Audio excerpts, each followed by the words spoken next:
Okay, magigisa tayo ng bawang, no? Ganito yung gagawin natin muna dyan. So, papa-golden brown natin yung ating chopped garlic para lumabas yung aroma niyan. So, kailangan kasi natin to ito toast natin. So, kailangan malutong na malutong to, no? Hindi yung may nabibili lang kayo na fried garlic. So, ganito na itsura niyan pagka naluto na siya, no? So, kailangan crispy. Iset aside natin yan kasi may paggagamitan tayo niyan mamaya, no? Makikita nyo kung paano natin gagamitin yung toast garlic natin na yan. So, golden brown. So, ganyan ang tamang pagluluto niyan. So, ayan, itsura niya, no? Yan, ganyan dapat. Hindi siya sunog, hindi rin siya parang hilaw. So, isusunod na natin ngayon ang bawang sibuyas. So, yung normal cut lang na ginagawa sa pambahay, no? Yan. Gigisahin nyo lang yan. And then, idagdagan nyo ng bawang kung sa tingin nyo ay konti pa. So, more on garlic talaga yan, no? Yung ating lulutuin. Yan. So, golden brown. Sa procedure lang. Gisa-gisa lang natin yan. Okay, ganyan lang ang itsura natin ng paghahalo para hindi naman masunog yung mga ibang part. So, continuous lang natin siyang haluin hanggang sa makuha natin yung tamang kulay. Siyempre, para lumabas yung aroma ng ating niluluto. Yan. Haluin nyo lang siya, no? Para hindi dumikit yung mga gilid niya. Okay. Pagka na yan, ilagay na natin tong ating chopped na liver, chicken gizzard, at lagyan natin siya ng patis. So, yan, no? Ganyan ang itsura niyan. Pagka nalagyan na natin siya ng pampalasa. At sunod natin yung chopped na carrots. So, yan. Lagyan natin dyan. Haluin natin yan dyan para mas lumasa siya. Okay. Yan. And lagyan natin ng Knorr cubes. Yan. Para mas lumasa. Isang pirasong Knorr cubes lagay nyo. At lagyan nyo uli ng patis. No? Para mas malasa yung ating niluluto. Patis ang gagamitin natin dyan. Haluin lang. Para hindi dumikit. So, ang ginawa natin ng liver tsaka gizzard, no? Pre-cook na yan. Niluto na natin yan. Nilagyan lang natin siya ng konting asin tsaka sibuyas para magkaroon siya ng lasa. Tapos na malambot na siya, iniwan natin ng pino, no? Para yan na yung magiging sahog natin. Yan, malambot na yan kasi may yung gizzard kasi, yung balon-balunan, yan niya, matigas kasi yan, no? Kaya kailangan matigas. So, ganito na itsura niya, no? Pagka naluto na. So, ngayon, maglalagay tayo ng tubig sa ating kawali at lagyan natin siya ng paminta. So, antayin nyo lang siya kumulo. Yan, haluin ninyo para mas mabilis siyang lumasa at uminit na rin, ano? Pakukuloyin nyo lang yan hanggang sa next natin ilalagay yung ating branded na Star Margarine at Alaska Evaporada. So, yun yung mga ating gagamitin dyan na pangsahog.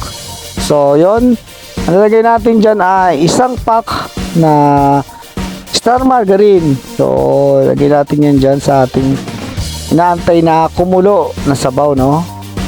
So, yun na rin yung ginamit natin kanina, no? Hindi na natin inalis yun after natin magluto ng liver at ng gizzard. Pagkatapos natin isang kutsa yun, yan na siya. Lalagyan mo na lang siya ng tubig para yun na rin ang lasa, no? Hindi na natin na sa huhugasan. So, lalagay na natin yan. Margarine habang inaantay natin siya kumulo para sabay-sabay na sila, no? Yan. Ubusin nyo yung huwag kayong gagamit ng ibang brand ng margarine may nabibili nga mumurahin, wag yung subukan ilagay yun dyan at iba ang magiging lasa niyan. Hindi siya ganun ka-quality. So pag nalagay na natin yan, yung margarine at malapit na kumulo, ilagay na natin yung isang lata ng Alaska evaporada. Ayan, evap, no? Haluin lang natin yan para mag-mix at hindi naman dapat magkorta, no? O yung bagay na mamumuo. So mas maganda kasi nagmi-mix yung nilagay nating gatas, no? Para creamy na creamy siya. Yan ang sikreto diyan, continuous ng halo. Haluin niyo lang ng haluin yan para mas masarap. Balanse yung lasa natin. Yan.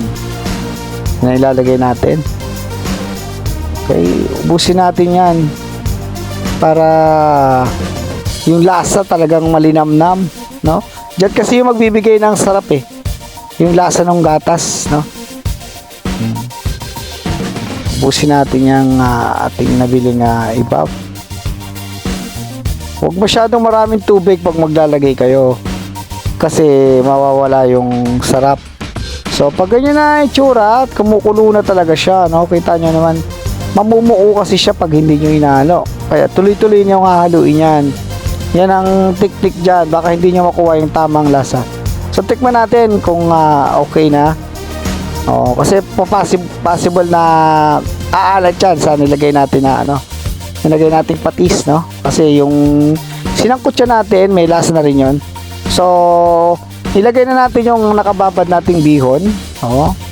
So yun ang teknik dyan, no? Kailangan nababad nyo na siya. Yan. Para nasipsip na nung bihon yung tubig. Diba? Kasi kung ilalagay nyo yan na hindi nyo nababad, yung tansya nyo. Kasi sisipsipin niya pa siya, madali siya matutuyo. Pero pag nakababad na yan, mabilis na yan. Mas madali nyo matatansya yung ating nilutong bihon, no? So, panoorin nyo yan. Masarap ang resulta ng gagawin nating bihon na yan. So, nakakatakam yan. Haluin nyo lang yan hanggang pantay, no? Yung ating bihon. So, ito yung isa pang margarine. So, dalawa kasi yan. Isa yung sa pakulo at isa yung sa pinali natin. So, mas sustansya, no? Yung ating nilulutong bihon. Yan, haluin lang natin yan. Yan. Hanggang sa matunaw yung ating nilagay na margarine. Yan. May tayo, guest kusinera. Yan, si Mother. Salamat kay Mother at pinakitaan niya tayo ng isang recipe na paborito niyang lutuin pag may handaan. So yan, gagawin din natin yan sa ating version. For the meantime, siya muna ang ating master para sa ating ginagawang bihon. So susunod tayo na gagawa niya, no? Kung matitikman niya, napakasarap talaga niya. So sundan nyo lang yan step by step. So tikman na natin yan para maano natin kung salty. So kasi ang magiging problema na naman dyan yung nilagay natin patis. So pagka halimbawa yung sa tikim ninyo ay medyo maalat siya, meron naman tayong solution dyan, no? Hindi naman solution dyan yung lalagay mo siya ng margarine kasi hindi mababalanse ang lasa, no? So may ilalagay tayo dyan na pang balance. So ganyan texture niya, saglit lang yan. Pagka nahalo mo na yan, yung bihon malambot na yan, and then ito na yung sasabi ko sa inyo, lagyan nyo ng konting sugar. Okay, 2 tablespoon ng sugar. Okay, para mag-balance yung konting salty, pero hindi naman siya ganoon hindi naman siya ganoon talaga kaalat, no? Para lang hindi naman na sa dila niya yung puro alat. Para at least merong konting pambalance. Ayan, haluin lang natin yan. Para pantay yung lasa nilagay nating asukal. Okay. Yan, may sabaw-sabaw pa siya, no? Yan. Kasi ihahalo na natin tong ating sangkutsang liver and gizzard. So yan. Kaya medyo may sabaw pa yon para mahalo natin siya na maayos. Yan, imimix lang natin yan para magpantay siya lahat ng part merong mailalagay, no? Yan. Ikakalat natin yung sahog natin.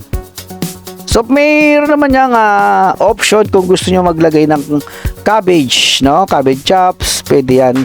Pero sa amin kasi, hindi na namin lalagay yan. Kasi masarap na siya. So, another thing na ilalagay natin ay ang spring onions. At yung fried garlic na tinost natin kanina, yan yon. Una at huli, yan ang makikita ninyo. So, lasang-lasa siya ng bawang. Tostado, no? So, yun nga ang tik-tik natin dyan. Hindi na tayo kailangang bumili ng mga toast garlic kasi peke yung iba dyan. Hindi natin nakita kung paano ginawa. Hindi na natin ano yung lasa. Parang wala ngang halos lasa kasi hindi nga yun pure na bawang. So, yun na, no? Okay, luto na ang ating creamy pansit bihon ni Senyorita.